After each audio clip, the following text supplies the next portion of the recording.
Now from London is Justin Derbyshire, the Chief Executive Officer at Help Age International. That's an NGO that helps older people claim their rights, challenge discrimination, and overcome poverty. Thanks so much for speaking to us. You're in the UK. We just heard a little bit from Francis about what the challenges are there. But you tell us what elderly people are really up against here if they face months of self-quarantine that the government has already said be prepared for. So firstly, thank you very much for having me on. I think the first challenge that we see here is obviously older people are disproportionately affected by this virus.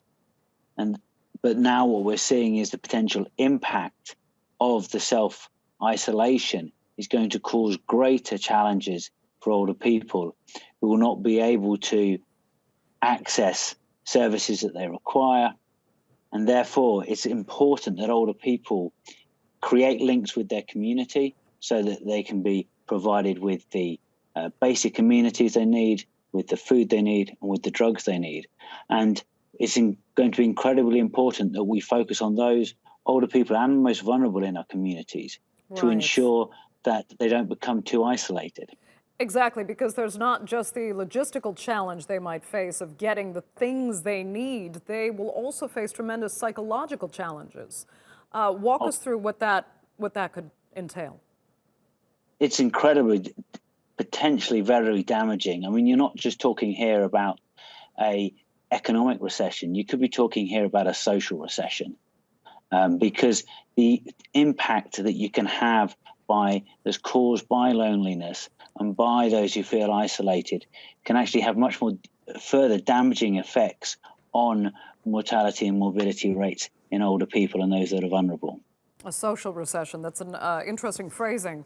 Let me ask you this, though. I mean, the approach, must have to be adapted according to countries and to culture. In much of the West, we know senior citizens tend to live away from their families. There are often nursing homes or independent care facilities and independent developments, really, for older people, like we see in the United States and states like Florida.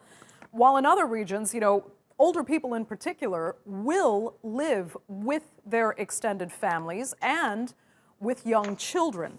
How do you adapt, to cultural and differences like that when it comes to trying to protect the elderly and most vulnerable and asking for self-quarantine?